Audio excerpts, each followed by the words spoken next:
I just write in short bursts until I realized that I was creating a whole universe that required a novel. And that's what happened with Black Cake.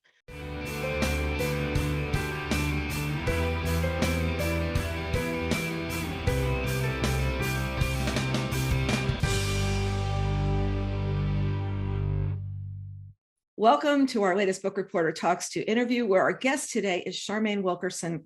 We are going to be talking about her debut novel, Black Cake, which is a, hold on for this, folks, a Book of the Month selection, a Read with Jenna Today's Show Book of the Month Club pick, and a Book Reporter Bets On selection. It's also a book that I will tell people, I'll just hold it up and say, just read this. And I'm not going to give them anything else. I'm going to say, just read this. So that's the kind of book this is. And on that note, welcome, Charmaine. Thank you for having me. It's great to be here. So looking forward to this. Let's start by you telling us about Black Cake. Just give us a little background. Well, you know, it's a multi-generational story. So it goes back and forth between the past and the present. And in the present day, it's a pretty straightforward thing, or so it seems. You have a brother and sister, Byron and Benny, who were once inseparable, born and raised in California. They've sort of grown apart, big rift in their family, and they're forced to come together to deal with their mother's death. It's the first time they're seeing each other in years. And they also are about to discover that their mother has this hidden past. And part of it is connected to this strange inheritance. She's left them this small black cake, a Caribbean fruit cake, sitting in her freezer. And why the cake? So she's left this whole voice recording on a USB pen drive that goes on for hours and hours, in which she talks about all of these different people. And it's all going to come together. It's going to change the way in which Byron and Benny see their mother, their family, and also themselves. And it's also going to require them to take action. It's going to require them to do something with their lives, live their lives a little differently. So that's kind of the overall plot. But then there are just all of these side stories, and it just gets into other people's lives, in part through the stories of their mother, Eleanor. And it really sort of starts to tease out the idea of, you know, who you think you are, your own identity, and how other people see you, and how that affects your life, and the power of stories to shape all of that. The story has power to shape who you are and how you see yourself, not only when it's told, but when it's not told. Things that are left out there that then come to light. You know, so many stories of family have about sisters and a family of women. And I felt that the brother-sister relationship here really added something. It contributed to the dynamic because, you know, men often think differently from women. And so the way they're both going to approach this, I think, made it a very different story. Did they come to you as a brother and sister from the start? Because it just added something so huge. Yes, they did. But I should say something about the way in which I write. I did not sit down, first of all, to write a story about cake. And I did not sit down to write a story about a brother and sister. I just went with the scene. I tend to write in scenes. I tend to follow emotions, ideas. And my singular idea was these two girls, not sisters, but close friends, obsessed with the sea. And because they were strong swimmers and swam out in the sea, they were physically exceptional. They were very strong. And their attitude towards their world will change their lives, gets them into trouble, and also helps them to overcome obstacles. So that's really where I began. And I didn't even know then that I was writing a novel.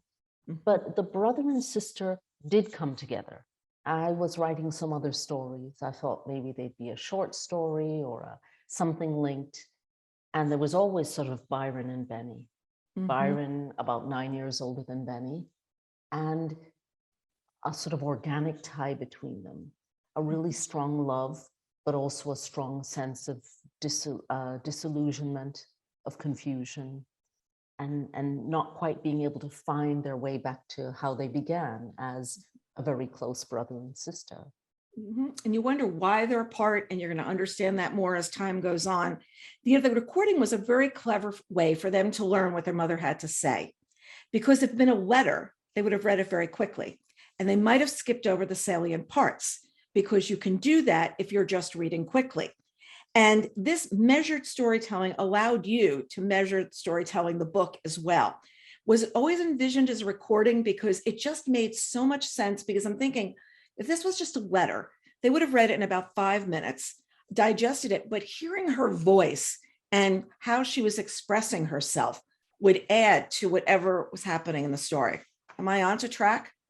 Well, yes. I mean, it was the idea of, again, the storytelling. It's more like a conversation. She had this need to talk to her children who were estranged from one another, who were not talking to one another. The daughter has been gone for quite some time. So she did have this need to speak. And I would say that pretty much from the beginning, I knew there was some kind of secret, but I wasn't sure where. And it just emerged that she would speak to them. Speak to them and keep telling the story. You know, the two young girls that you referred to were seemingly fearless. They're swimmers that have these characters that they're at the heart of the story, and their bravery and their energy. First of all, did you make them swimmers because that would be something that we would see in the islands and where they were?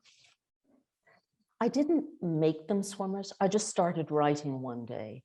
And I know you've read the stories, so you'll know that I just started writing pull, pull, pull. Pull is referring to the movement of the arm in the water. And I actually wrote a very short story based on that. And then it just kept going and going. I will say this, my parents grew up in the Caribbean, and they were both very strong swimmers. And my mother was even a competitive swimmer. Never saw her swim in the sea, but I did see my father. And I was fascinated by the kind of person who would strike out and keep going towards the horizon in the sea. And I also ran marathons when I was younger and had friends who were triathletes. And again, I was fascinated by the people who would throw themselves into the water and just keep going. They'd get kicked in the face, they'd get kicked in the chest, and they would just go. And that was not me. I'd swim in the swimming pool. I love the sea, but I have never been the kind of person who would ever strike out towards the horizon. So I think that has always been in my head. And as this scene emerged, it emerged as a kind of two things, a very deep connection to the natural world, but also the idea of people who were so different, at least in my mind, so different from anything that I could really imagine, that they had to be, even as teenagers on the cusp of womanhood, mythic in their own way. That's how I imagine them. Yeah, it was just, this is what they were going to do. They didn't have surfboards, I think, like we know surfboards, but they would just go out on the water. And if the water was rough, it didn't matter to them. They would just go over the waves and keep on going. So you knew automatically that these women that you were coming to know, that you didn't know who they were going to be, were really adventuresome. They were really adventuresome. They were brave. They were not going to be sitting on the beach being admired by boys. That was like not what they were going to do. And did you surf at all when you were growing up? Did you hit the water like that at all? No, you know, there are certainly, as in fiction, we take all sorts of details from either our own lives or things we've seen or read or heard. That's how the logic of the imagination works. But I can tell you, I do not surf. I was never an open sea swimmer. Yes, I ran marathons, and I drew on that. I did draw on that sometimes when I was trying to imagine that connection. I do understand what it's like to reach a certain point mentally in physical activity where nothing will stop you. And it's a dangerous confine to live. You know, you're right on the border. You will keep going at the risk of collapsing, even if you're not running for the Olympics. And so I sort of drew on that feeling, people who would push themselves and push themselves. Only these girls really were very strong. You know, they weren't me hobbling along in a marathon, you know.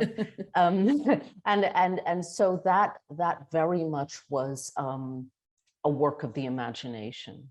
So no, I never learned to surf, never swam in the open sea, but I've always been fascinated by that connection with the water, having loved the water myself, the person who will go out to meet the power of the sea and work with it and listen to it, because ultimately the sea is the powerful one. Yeah.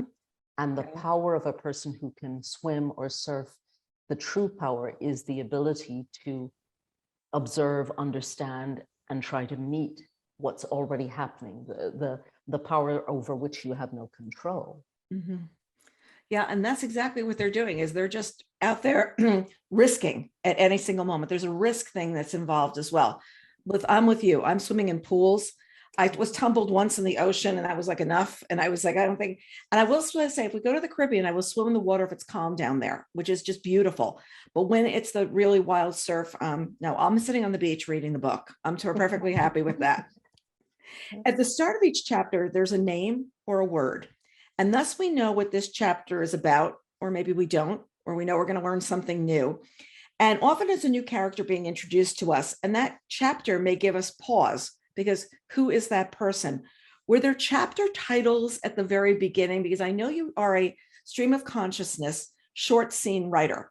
And I think that we need to get that across to everyone, because you'd mentioned it before. And do you handwrite those short scenes, or do you type, or what do you do? Well, one of the best things that ever happened to me was learning to touch type when I was a kid, when I was a teenager. And I did work in news and communication, all of my professional life before really saying, I want to spend more time doing what I've always wanted to do, which is write fiction. So it's very easy for me. As I'm speaking to you now, it's just very easy for me, Carol, to just start typing.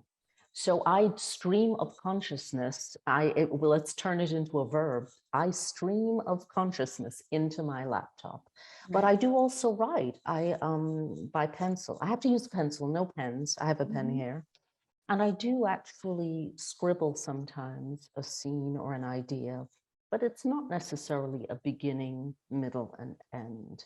It might be a few words. It might be an impression. And then it's all going to come together at some point in a very different way for you, because you've never written a novel before. We're going to get to that. So you've lived in many places. I think you were born in New York, lived in the Caribbean, and London for a while, and now Italy. Am I right? Or no, actually, just Italy. Yeah, just Italy. I do have family in the UK, but essentially, no, I'm both coasts of the United States. Okay. I went to college in New York, graduate school in California, moved back and forth, and then ended up in Italy. Which is quite lovely, said my relatives, who would love to have me come there and visit. You must. I'm not really a Fitzgerald, I'm a Sassetti. It's Fitzgerald, it's just easier to spell once I got married. Let's say that. Did it give you some idea of what it must be like for the characters in Black Cake? Because they live in so many different places, and you really get to these places and you have to immerse yourself into that culture to a degree, but you always have what your background was as well. You bring something with you, but then you adapt to what the places are. Is that what's really going on in the book? Well, it's very much, when I write, and we were saying this before, and I probably didn't even answer your question about stream of consciousness. I really do just go, and I'm not thinking too consciously about where I'm going. I'm only thinking of the feeling, and sometimes that happens with place. And I'm not sure what the answer to that question you've asked would be, except that the logic of the imagination has this way of mixing what we observe in real life, what we take from real life, with the meandering of the mind. And so I think what you're saying makes sense. You just start following an idea, but you're drawing all along on things that you've seen or heard or lived or experienced or, read. Yeah, and I think that's along the way. And let's get to the Black Cake. Now, when we tease this book in November to our readers, we do a monthly preview of what's coming, what you want to have on your radar. I immediately said, I need to find a recipe for Black Cake. And within an hour, one of our readers had written and said, I found one. And then another reader wrote and said, I found one too, which was just like really funny to me. So have you ever made black cake? I have. It's just that it took me quite a while to get a black cake, meaning a very dark cake, and Mhm. the color comes from a combination of how rich it is, meaning how much of the fruit soaked in rum you Mhm. add to the mix, and also the blacking, which is basically a burning of dark brown cane sugar.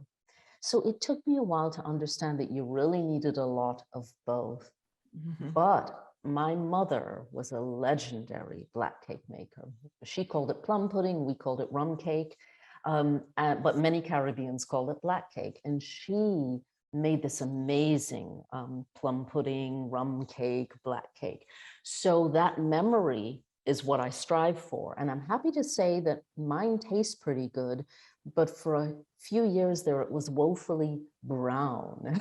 So I really had to I work to gotcha. get it to get it darker. To get it to move to the right direction. You know, it's so funny. There's a recipe in the discussion guide that the publisher put together, the US publisher. And I saw that some ingredients needed to be soaked for 4 months. So when I wrote to our reading group guys, readers this week, I said, okay, I just want to tell you, this is not for next month's book club. This is for a couple of months out. And I did find a place to buy it online that I'm going to drop into the links below. So in case anybody's not intrepid enough, and we'll include the other link to the other recipe as well. But if you're not going to make it, we know someplace you can buy it at this point. It may not be as good as yours, but I realized that people in book clubs are going to want to sample the cake. And when I got there and I said, so soak the ingredients for 4 months. And I'm like, okay, we'll be meeting on this when? Over the summer. So Yeah, did you actually soak them, or can you buy or pre-soaked, or you did it? I imagine you can, but like a lot of people who have this tradition in their household or their family, I had never eaten a cake that was purchased before last fall. All my life, I had never eaten a cake that hadn't been made by someone, that I knew, my mother or an aunt or someone. And the people I know who make this always keep fruit soaking. They call them fruits because there are various kinds, soaking in a jar in a dark, dry place. And so that's something that comes into the story, as you know, and Yes. is even used in an amusing episode. But it's true, it's a sacred thing. It's in there, it's hiding away, waiting for usually Christmas time. Mhm. Usually Christmas time. But then there are the emergency situations like weddings, and you have to sort of ramp up your supply.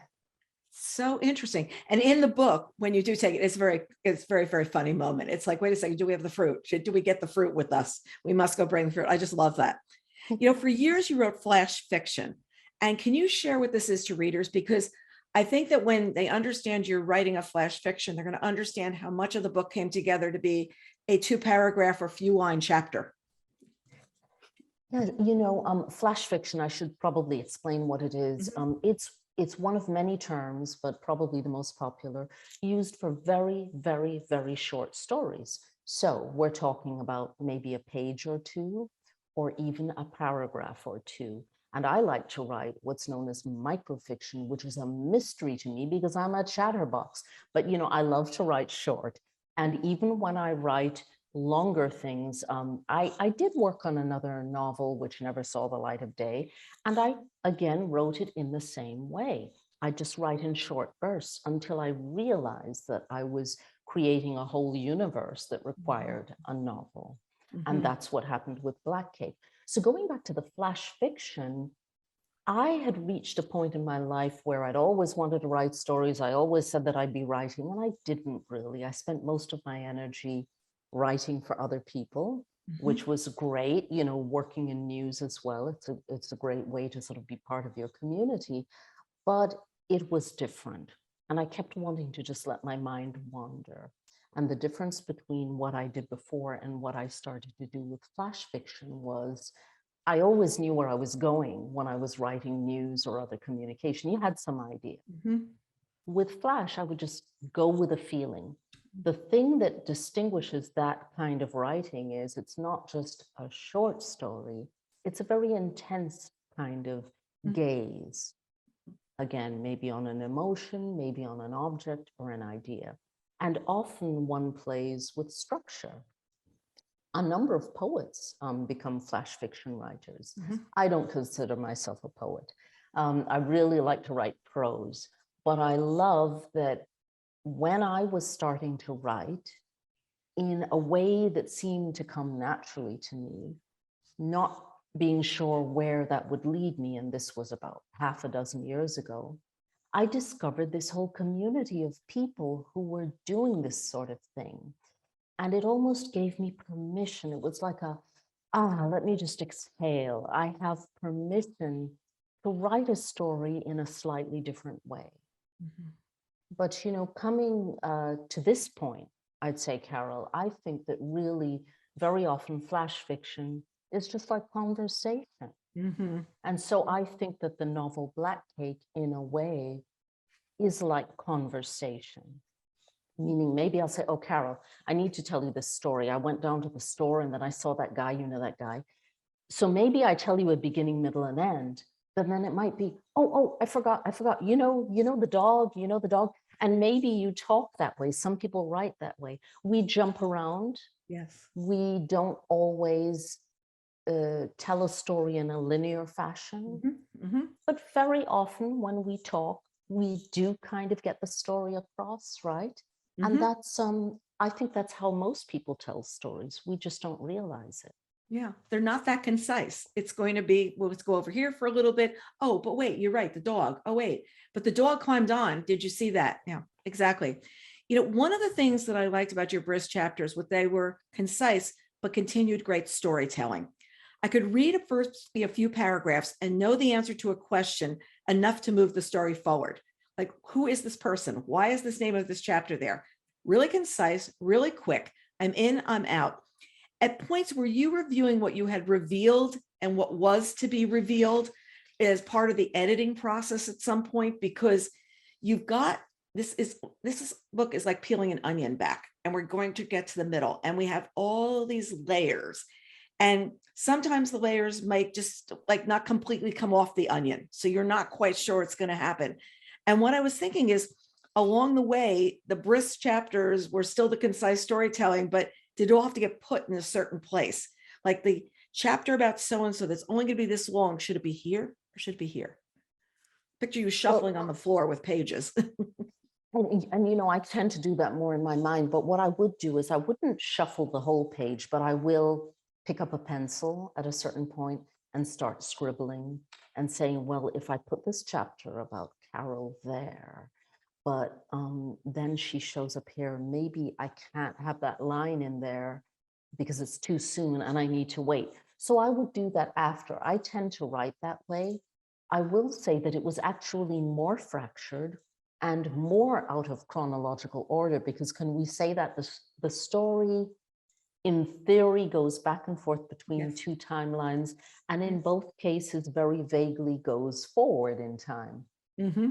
But chapters are out of chronological order sometimes, or you'll see repeats, and those are intentional. And I have to say that, I think that the editing process, once I'd reached the publisher, the publisher was just wonderful. And in particular, the editor for Penguin Random House, Hilary Rubin Tiemann, was just wonderful in asking stories. I mean, not asking stories, asking questions about the story, and also saying, I really love this. We really love this. Maybe you want to consider putting two short sections together so that the reader has just enough time to stay with that character or idea a little bit longer. And it was a challenging but also wonderful process, because I was reassured very quickly that I was still able to write in short bits, that I could still jump around. But the cryptic nature of the writing, I'm not sure that's always a good thing, but that is very much me. I don't always name places. I don't always name people. I don't describe people. Yeah. But, I read an interview that you did with Penn where you said, when writing scenes of great drama or violence, I sometimes skip what others might consider obligatory details. I've written passages that were quite spare and even cryptic, and I believe that a scene can carry sufficient information and emotional weight for the reader, even without all the particulars. And I love this line, omission has presence as well. And I found that that's what I loved about the short pages. And did you go back to edit them to be even more spare? Because you've written a number of short stories. Many of them are the prize winners. So you obviously have a knack for writing short and tight. And I just saw that some of these paragraphs, you could just see how you could have trimmed them back, even from what you had written, because the words that were there were the ones that mattered. And again, this takes us back to the idea of flash fiction. Without a doubt, precision and omission are beautiful tools to use in storytelling because they allow the reader to participate in a different way, because the reader has their imagination. The reader has their understanding of what may be happening in the world. And I think it's a kind of a balancing act in which you trust the reader. I'm a reader. I love books. And so if I tell a story, can I trust the reader to meet me halfway? But I would say that I tend to go more towards the spare and cryptic in some scenes. And so the editing was not as much of an issue there. It was more of a challenge to be sure that I didn't leave so much out that I was going to lose the reader along the way. Yeah, they had to have enough clues to be fair along the way of what was going to happen. And Eleanor reveals so much to her children during her discussion with them, their one-sided discussion. I've often thought it was such a great way to just leave a message that no one can really interrupt and say, but mom, it's just like, here's what it's going to be. And one can tell that the character and development of character means a lot to you. And you can just see it where you're telling her story and how you're leaving us of who she is, the good and the bad, the things that she changed, the thing that she did. Do you just sketch out ideas of them as you wrote, or did they just come organically? Because she's telling this real big backstory. No, they came organically, without a doubt. I'm the kind of person who at a certain point, when I realized I had a story growing, it was sort of an aha moment. I had the girls swimming, and Benny, who's the daughter of this matriarch.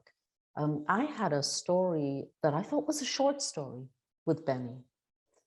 And all of a sudden, I was writing that other thing that I saw was growing. And all of a sudden I went, Benny, well, wait a second, Benny is part of this family. And that's when it started to go. And Byron was already in there. So I would say that it really was an organic process. However, throughout, I would say much later, I had to go back and take a look and do things like double check years and locations and think really carefully about whether, when I did research for this story, I called it my plausibility check. Because really I had imagined the story, and I tend to see things in a wheel, or we might call it a pie chart. So I could kind of see the whole story. I could see the story. Sometimes someone would walk into the story and I thought, oh, there's that person. Oh, well, that's interesting. And the cake was not in the story initially. The cake came into the story, but the moment the cake came in, I understood where it had come from and how much it could come to symbolize, because of some thinking that I'd done, about food and identity and diaspora. So yeah, it's organic. And then I take a pencil and I do a lot of mind mapping. That's what we call mind mapping. Someone more honest might call it doodling, because I literally draw diagrams, little squares with names and then arrows. And well, yeah, but if this person is here, does it make sense if that person's there? And if this happened, could it really happen in that year? Let me go do some research. Does this make sense? So, that's the nature of my writing. It starts with impulse, with feeling. I begin to see the world taking shape. And then I reach a point at which I ask myself, and this goes back to your question, am I conveying what I'm seeing in my head? Is that making sense? And it's also wonderful, when you work with an editor who says something like, and this happened to me, gee, Byron and Benny, we're just sort of wondering, what about this aspect of their relationship? What about that? And I'd go back to my laptop and I'd call up what I thought was just a background file, notes. And I go, oh, I guess I can use that. I'll put that in, you know, because it Right. was all kind of there. I had that story in my head, Right. but how you convey that is another issue. Yeah, and there's so many times you just come up with great ideas and you just throw them all down and you're like, are they really going to be great?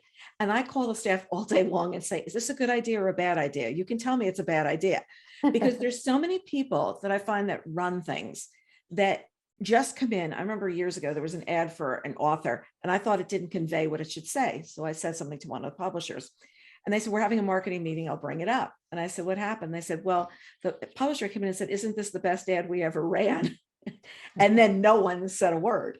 And I said, you know what? That is what I've always shaped my career around doing, is not saying I know the answer. And what you're saying is you don't know the answer. If you say you don't know, you can really explore things a lot more, because you're not saying it's black and it's white. It's let's pull in the colors and let's see what's going on.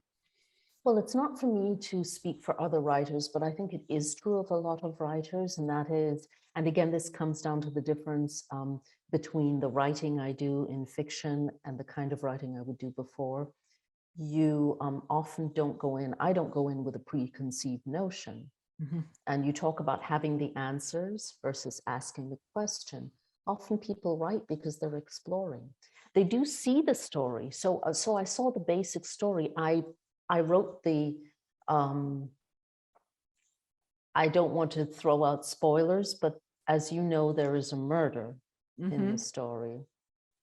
I wrote the scene in which the reader, but not Byron and Benny, comes to understand what sort of happened. You know, they come to a better understanding of what happened. I wrote that fairly early on. I mean, I had that. So there were just a lot of things that I knew in terms of positioning in the story, but I was always exploring, who were these people? How could Benny be so vulnerable in her life and seem so needy and sort of little girlish, and yet actually be so completely secure in who she was? How could she struggle so much and yet never have a doubt about who she was? And that has to do with, again, I was exploring really issues of what is identity? You know, you have shifting concepts of identity and family, and we often talk about knowing who you are. Well, who are you really? You are who you believe yourself to be, how you identify, but you're also who you have to be in the world. How do you navigate the world? How do you deal with running up against other people's expectations and stereotypes? How do you separate your identity with the people you love? How do you separate your identity from the people you love? How do you separate your identity from the people you resent, you don't like, you blame, you fear? So those are some of the other issues that were in there in the novel Black Cake that helped to create these characters. But for me, it was an exploration. I was getting to know them. You know, it's like I meet you one day, we talk, and then I meet you in a month and we talk about other things. Yeah, and the role of women changes throughout the book, reflecting the changing of the times. So did this require, once again, you're looking at your research going, wait, did that really happen in that time frame? Is that really what women would be doing? Or were you relating family experiences that you knew of? Because we can learn a lot from family without even looking things up and say, remember Aunt so-and-so, and when she told that story, well, how old was she and when did that happen? So it was looking up or relating, a little bit of each? A little bit of each, without a doubt, because without a doubt, there were ideas that came to me that were settled into my head from having grown up in a family where a number of people lived in the Caribbean. A few people migrated twice, like the parents in the story Black Cake, twice meaning from the Caribbean to the UK, which if you go from an English-speaking island made a lot of sense, and then to the United States. And certainly stories, funny stories, but essentially I went with the imagination first, the idea, and sometimes then had to look it up. For example, in the UK, there are these two nursing students. And one of the questions I had was, would they really be living in an apartment or a boarding house in such a way that they would also have friendships with a couple of other girls? Was it plausible they'd have access to the kitchen in those times? We're talking about the end of the 1960s in London. So that's where I would do the research, Right. whereas the relationship sort of came organically. Yeah. There's this great line where Eleanor talks about her life as being one long swim. I love that breathe deep and wide, take it one stroke at a time. I feel like I need that framed on my wall. I want to have that up with your name underneath it as breathe deep and wide and take it one stroke at a time. Because so many times we're just trying to see the other side where we have to get to. And you're not really like, this is what happens along the way. Does that also reflect how you view life? If it's like, just keep it going, one stroke at a time. Well, people who know me would say, no, you're always thinking about what about the future? And then what if this happens? And I need to plan and I need to prepare. So there's that side of me. But without a doubt, one has to somehow find a way to also just be in the moment. Mm-hmm.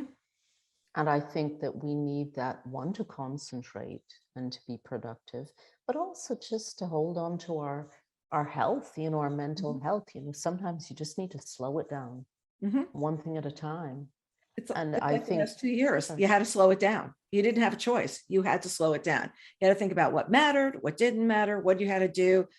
If something became nothing at all, like, it's just like, it's not important anymore because it doesn't really matter. So I feel like, yeah, it really, you sit there and say, breathe deep and wide, take it one stroke at a time. She had that up on March 20th, 2020. But it could also be seen as a metaphor, for example, for the whole act of writing. When you write a story, often people will say, I should write a novel, or I really want to write a memoir. And, I really don't have that much experience, Carol. It's my debut novel. I kept saying I wanted to write, but I've really only spent this much time writing in the past several years. But I will say this, Annie Lamott also said this in her book on writing, Bird by Bird. You have to think of just keep going. You cannot always think, I'm writing a book. You don't do that with a marathon. You say you're running a marathon, but you don't go out and run a marathon. You go out every day. I remember going out saying, I'm going to run 8 miles today. And it was so hot. It was in Connecticut. It was a really humid summer. And I was so determined. And then I just thought, no, I'll just stop at 3 miles today. It's okay. It's not over. I haven't lost the race yet. There's time. So I think that's a metaphor for writing and for doing a lot of things that we do in life. We can't frighten ourselves by looking too much at the big picture. It is useful to look at the big picture in life, but in some things, just go one stroke at a time. Just slow it down. Let's see what happens. There's so many lines in this book that I loved, and I'm going to give you another. And this is actually more than one line. When you lived a life under any name, that life became entwined with others. You left a trail of potential consequences. You were never just you, and you owed it to the people you cared about to remember that. Because people you loved were part of your identity too, perhaps the biggest part. I rarely use that line that so many people say, well, those are gorgeous sentences, but those are gorgeous sentences. And I don't like to usually say that because it sounds so pretentious. And your writing is not pretentious. It's very, very real. It's very, very in the moment, has an honesty and a rawness to it. And is that something that you were aiming for? Because it's not pretension, it's honest and raw, and beautiful. First of all, thank you. It's mildly embarrassing, but I'm very pleased. Thank you that you feel that way about that section. No, I mean, that just came out. And then I'm not sure if I even edited it, but what happens is if you're living in the world of a book, as you write, you may have these moments where everything just sort of sings. And maybe you reach a passage where you've written a few lines and they seem to work well because you've already been living in the book and you just have an aha moment. Certainly I'm more articulate when I write than when I speak, but it's also, that was an idea that did come to me over time in following the characters. We were talking about identity before, and the idea that your relationships are also part of your identity. And that sort of built up and came to me as an understanding. It's not something I set out to say, but came to understand through Eleanor. Yeah, it's just a brilliant line, a brilliant section of lines. So there are 4 sections to the book. Did that come in during the editing process, or did you always see them as, I feel like sometimes we sit down with an editor and they're like, okay, we can break this up into 4 or 3 or whatever sections. No, I always had, I think I might have had more parts earlier, but I did have parts because, again, it's almost like a wheel. And because I have this tendency, which some of it was edited out, I like to repeat things because it's almost as though I'm walking down the street and I see something happen. And then you're coming from the other side of the street and you see it happen differently. And that is information for the reader. So I did break it into parts because you have quite a few characters. I think I counted it one day. There may actually be 9 characters in the present day. There are only 3 main characters, but there are all these other people. And then in the past, there are a number of characters. And so I also sensed that it needed to be broken up a bit to, you know, you're in the past, you're in the present, and then something pivots because it now goes into another aspect of the story. How we ended up with 4 parts, I say we, I don't quite remember because I know it was during the editing process that we either had affirmation of that's okay with the number of parts, but where maybe there was a slight shift in, do we want to end on this note and just begin with that next part so that it's a clean break, you know? So it was an interesting process. Yeah, the editing process is an interesting process that most people do not learn or think about because it's okay, I've got this. And then the editor will come in. If you've really got a great editor, they'll sit there and say, wait, well, we could sharpen it, or we could edge it, or we can do this and move these parts. And it's a conversation between the 2 of you. So when did you first start writing? Like your first, like 4 years ago, 5 years ago, the notes for these short little scenes that you were writing that ended up becoming the book? No, I probably the swimming scene was about 2017, 2018. Okay. And I had already written a short story about this woman who dresses up in an animal costume to earn money on the side. So you know what that is. That's actually Benny. Right. And then I had some other scenes. And in fact, I would say that maybe about 2018, I realized I had a novel because I was trying to put the project together and was actually trying to get into some kind of residency to write it. And one of the things that happened to me is that much later, around the time I finished, I would look in my files and I'd see things that I thought would be in the novel. I'd open them up and read them, and then I'd close them and relabel them no, or surplus. So it really was bits and bobs. In 2018, I felt I was writing a novel. And in 2018, there was a black cake. Okay. And I had already finished the novel.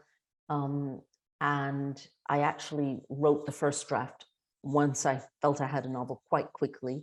Then I was redoing it, revising it, and was looking for people to help me publish this. And it was 2019. And I started to revise one more time. And the pandemic began. And I thought, oh, darn it. Because, I mean, obviously it was a very serious thing. But the point was that I realized that this was something that was not going to leave us for a while. And my story had gone into 2021. And so I thought, oh dear, I think I'm going to have to collapse the story because otherwise I'm going to have to engage with the pandemic. And this isn't a story about that. And I don't know where it's going. And, you know, it's a good thing we didn't know where it was going. And so it stops just before. But it's interesting that the original story went forward because a whole year would pass before those final scenes. Right. And you know what they are. And so then everything was sort of scrunched together. Move it back, like move back, Yeah, because there's so yeah. many authors who said, I just want to avoid the pandemic. My books are going to either be in 2019 or they're going to start, they thought in 2022, probably 2023 at this point. But it was Mhm. very interesting. People said, nothing is going to be set during that time because I'm just not going there again. No one is going to wear a mask. No one's going to wear a mask in a book. So Yeah. Well, for me, it was more that the story was done. It's just that I had allowed them a bit of time. And so I sort of had to collapse certain things and mhm, shorten certain timelines because it would have been a different story. totally different, totally different. It's interesting. Your agent, Madeline Milburn, is located in the UK, and she's the agent for two other authors that we've interviewed this year. And I think we've done about 9 interviews. So this is really funny. She's also Nita Prose, who wrote The Maid, another book I loved, and Catherine Faulkner, who wrote Greenwich Park.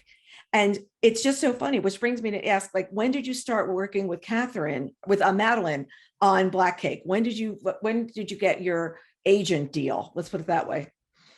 At the height of the pandemic, Mm. I was sitting in my apartment in Rome where I wrote this story. I mean, I wrote this story while day jobbing on other communication projects, all from my dining table.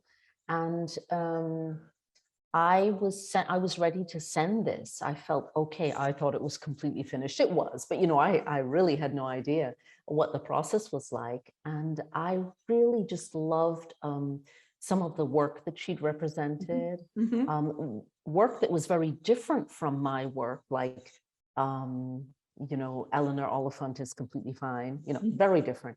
But I also noticed that she loved certain stories as well that had been written by people who were not represented by her.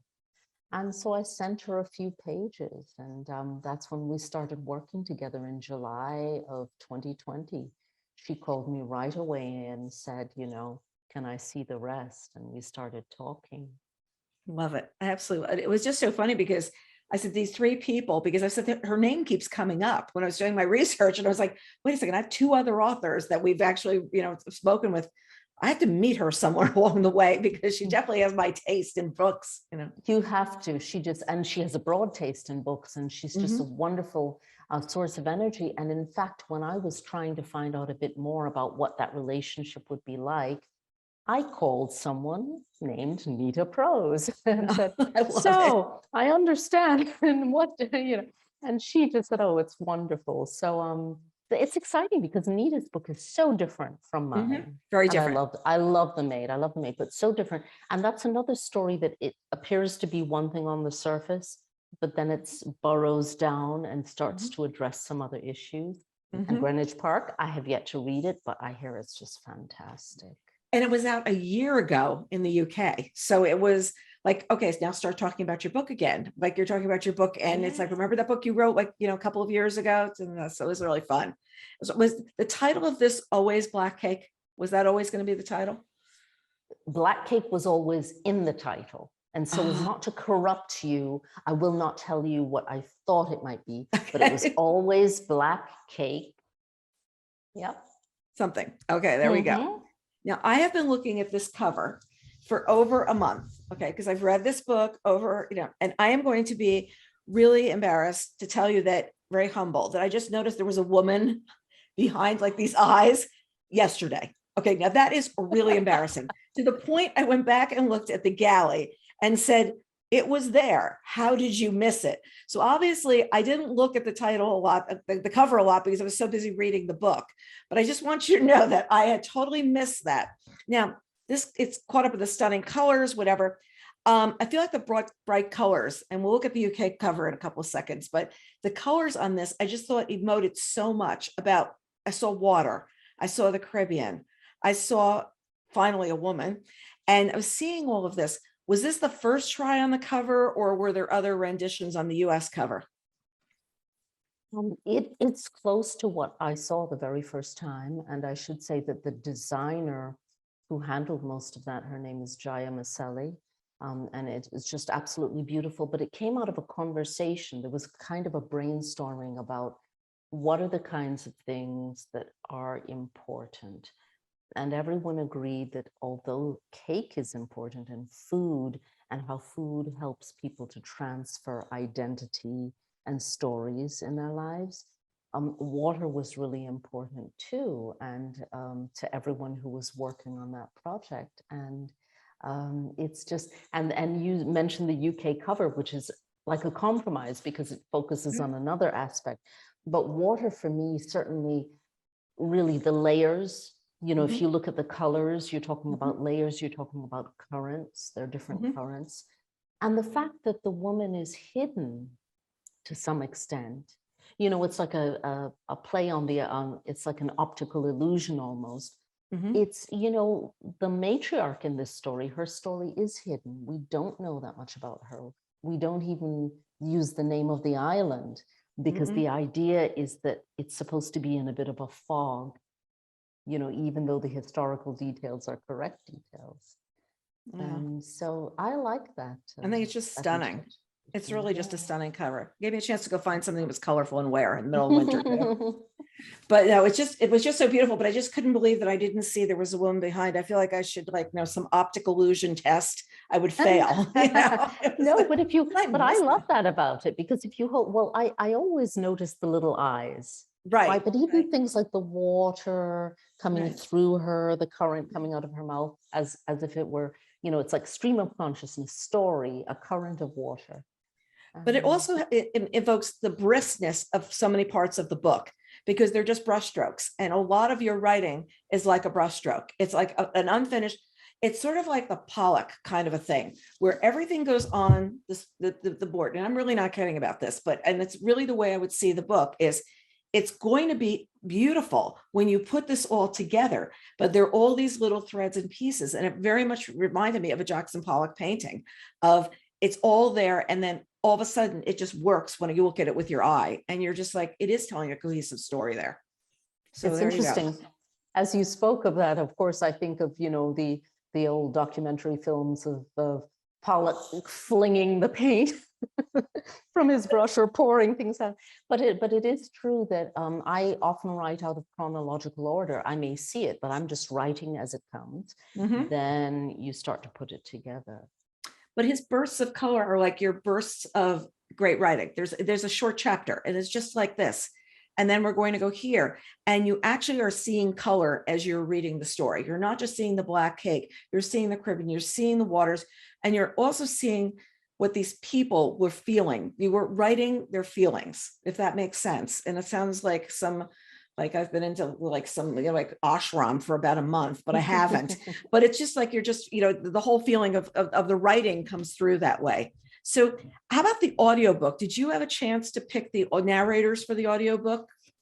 Well, there's, you know, there's a whole team of professionals who work on that, but they did offer an opportunity to hear the people ahead of time. And I just want to say that I'm just really thrilled with the work that was done by Lynette Freeman and Simone McIntyre. And I think they do a wonderful job of going back and forth between accents and feelings and ages. And I enjoyed it. And it's going to be an interesting book, because I'm in a book group, and I'm trying to, we're reading The Maid this month. And I said, I'm looking for a black cake for next month. I said, I think you guys will really enjoy it. And I'm sure somebody's going to bake a black cake too, just knowing my group. But it was really interesting because I said, a lot of them listen on audio. And I said, you're going to have to be very careful listening on audio, because it's a very different experience, because you're going to have to you're going to have to concentrate, because you're going to hear something very, very quickly. And you're going to have to think, because in reading, it's something different to me than hearing. And some people may hear better than I do, but when you have short bursts, it's like, well, wait a second, where am I going next? And I just think it'll be an interesting thing that I've told them to think about, you know, ponder. So Black Cake is in development as a Hulu original series, and I'm going to have to read this, produced by Marissa Jo Sarar, Oprah Winfrey's Harpo Films, and Capitol Entertainment, which is like, okay, we've got a New York Times bestseller, we've got all these other things I talked about earlier, and now in development as Hulu original. Are you involved in that project at all? Are you executive producing? Where are you? There will be creative involvement, but this is really very much a film project being put together by people with much more experience than I have and with their own creative vision. So I'm very, very excited about this. They're already working on the project, and eventually it will grow to then include other voices like mine and say, you know, this is where we're going. It sounds really great, but it's going to be interesting to see how they interpret what you've written. And because there are things that you can do on the big screen that you can't do in writing. And there are things in writing. How do you actually convey that? How do you convey the story? You can see the two of them sitting with the recording and the cake in the freezer. I could definitely see that part. So what's next for you? Because selfishly, I'm hoping that there are going to be some notes for another book. I'm hoping that's what you're going to say, but I'll take flash fiction too. Well, I'm working on some other writing as well. I am working on other writing, and I won't go into that too much. Okay. But, and I'm also doing a lot of reading, trying to read books by other people way, way behind, titles from last year that I haven't even gotten to. But I did some reading for myself, a little bit of research reading.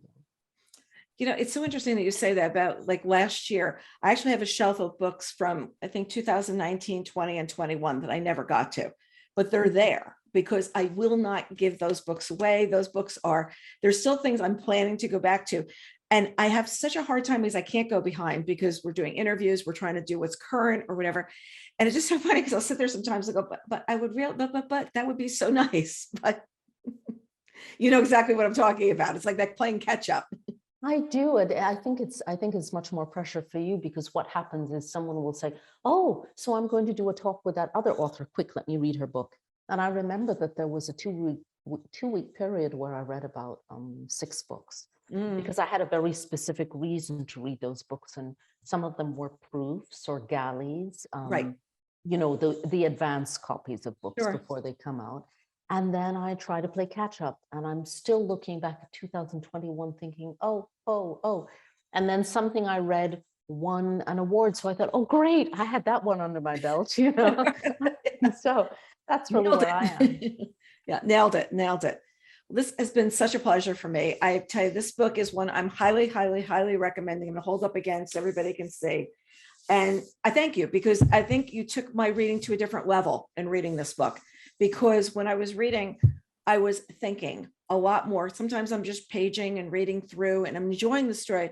But here I was really thinking about how is this person going to connect? What is she doing here? What is she doing in her storytelling?